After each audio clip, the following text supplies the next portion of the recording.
Welcome. Hi, everyone.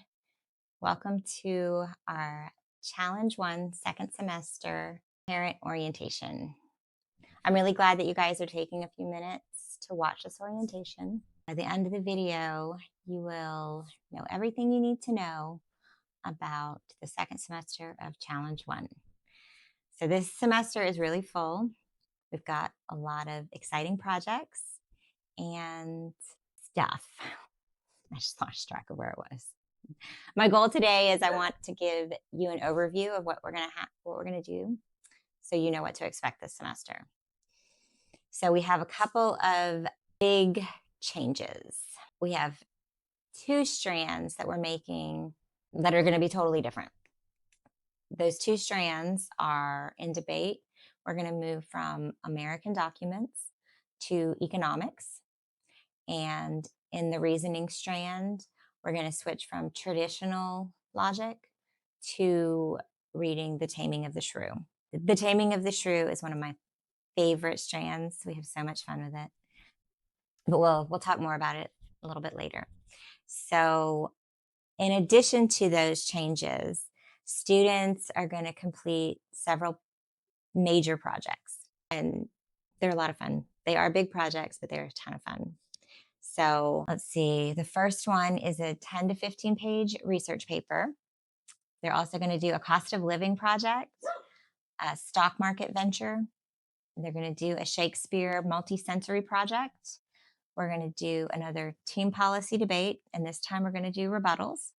And then they're also going to do 2 interpretation events. So if you haven't already, please download and print the PDF that is on the same post as this video in band. Download and print it, and then have it with you as we go through all of the strands. So first up is going to be the research strand. As far as our weekly rhythm, we're going to stay mostly the same. 1 week in class, we're going to do experiments, and then the next week, we're going to do a modular review. Students are going to complete 3 formal lab reports this semester. The due dates are in the lab journals that I printed out and gave everybody a sticker to put inside their cover of their lab journal last semester. So they should all have those due dates already. As far as the research paper for science, we're going to be reading module 15 for week 16. And that's because the Apologia textbook discusses research papers in module 15. So we're going to be working on the research paper all semester. And the basics of that project are it's a 10 to 15 page paper. It needs to be in MLA or APA format, whichever the parent chooses. You need to have a strong thesis. You want to focus on credible sources and having a clear organization for your paper. So with this research paper, choosing the right topic is really important for a couple of reasons. One of them is since it's a semester-long project, you want to make sure that your student is going to be paying attention to it, being invested the whole semester. Also, another reason is if you choose your topic carefully, it can be adapted in Challenge 4 to become their senior thesis. So keep that in mind as you're thinking about what you want to do your research on. So for the research paper, the most important thing to succeeding is staying on schedule. The guide lays out certain project deadlines or certain points that they should meet. And as long as the student is following the guide and hitting those points, this project is manageable. But if they fall behind, it very quickly it snowballs and gets really hard to get caught up. So parents, please check in with your student regularly. Make sure that they are where they need to be. So that's it for the research strand, and we're going to move on to the exposition strand. So for the exposition strand, we are going to write 2 more persuasive essays, and then, we'll transition into a comparison essay. We'll write a total of 3 comparison papers this semester. During the break, students should be reading To Kill a Mockingbird. And if they have extra time, now during the break would be a great time to start reading Born Again. That's it for the exposition strand. I did have 2 more things that I wanted to talk about. Let's see. Oh, I'm sorry. So it was just 1. Ugh. So for Walden or Life in the Woods, we're only reading chapter 1. So your student does not need to read the entire book. So it's just the first chapter, which is a pretty long chapter. But let's say that's the first chapter.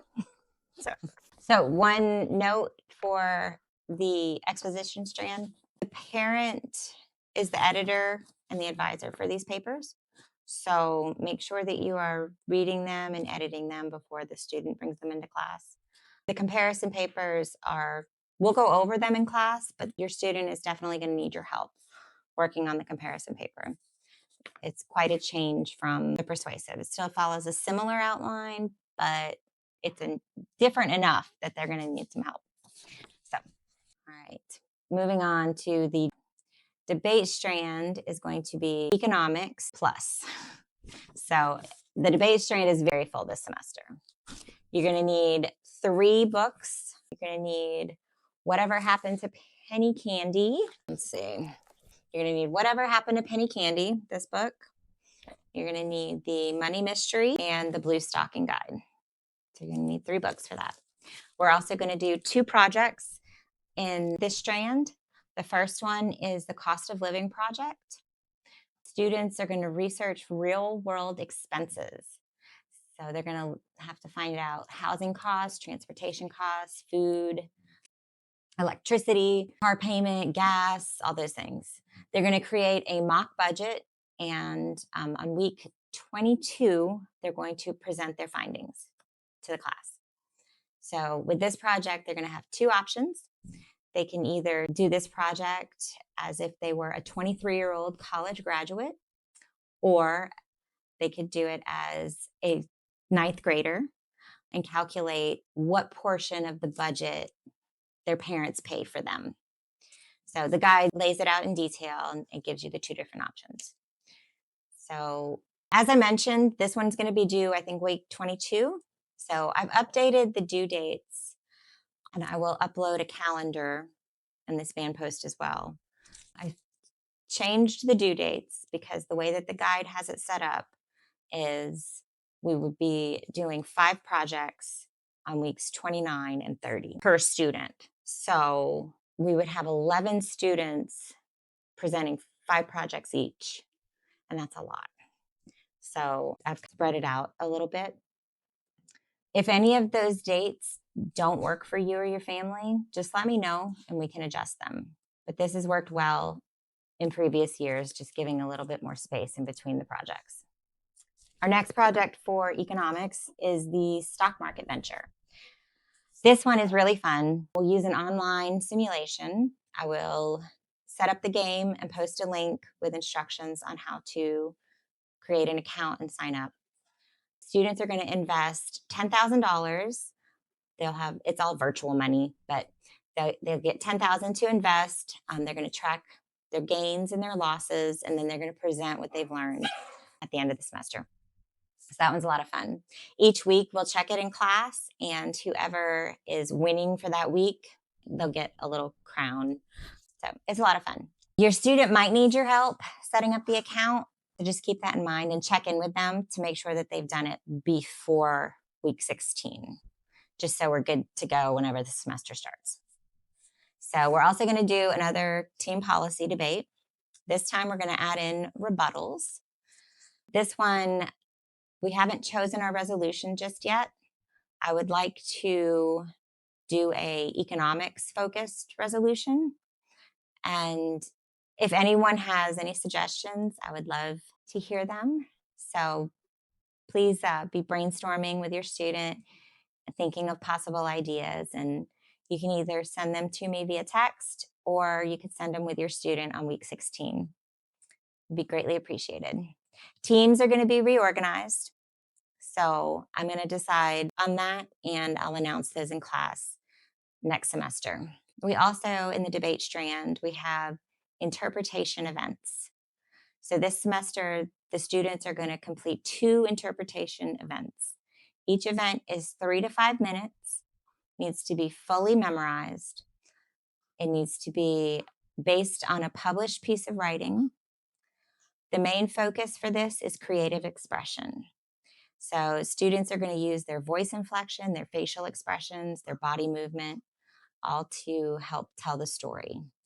We're also, for this strand, we're intentionally focusing on 2 canons of rhetoric, memory and delivery. So I will post a video with an example interpretation event so you guys can get an idea of what it would look like. They used to be called individual events, so I might switch back and forth between interpretation event and individual event. So sorry about that if I do. Usually I ask that the first interpretation event is a more serious topic, something historical or biblical. And the second one can be something lighter, such as Dr. Seuss book or something more fun. Then let's see, we have our reasoning strand, which is our Shakespeare strand. So for reasoning, we are going to read The Taming of the Shrew together in class. I have bought books for the class. Books A Million is taking a long time to get me the books, so I need to check in and see what's happening with them. But I'll have a book for your student whenever we start back on week 16. It's always good that we have the same version so that we all can go to the same page number whenever we're reading in class. If your student has any costumes or props that they would like to bring, please bring them. That would be fantastic. That would be so much fun. I'll have a few things, but if you guys have anything or if your student has anything they want to bring, they're welcome to. This strand also has a project. They're going to complete a multi-sensory project the idea is to bring the Elizabethan era to life. So projects include research plus a hands-on creative element. It's a 3 to 5 minute presentation. This one I'll have the due date on the calendar that I will post. So you will have all of that.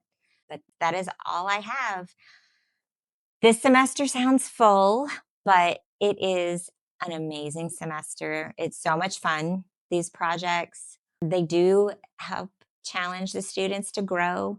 They help them plan out their projects and manage their time. They help with their research skills and also their confidence and independence. So it's my favorite semester of Challenge 1. So it's a lot of fun. If anything comes up, texting is the best way to reach me. And please feel free to text me with whatever is needed. So I'm really looking forward to seeing you guys whenever class starts again. And I hope you guys enjoy the rest of your break.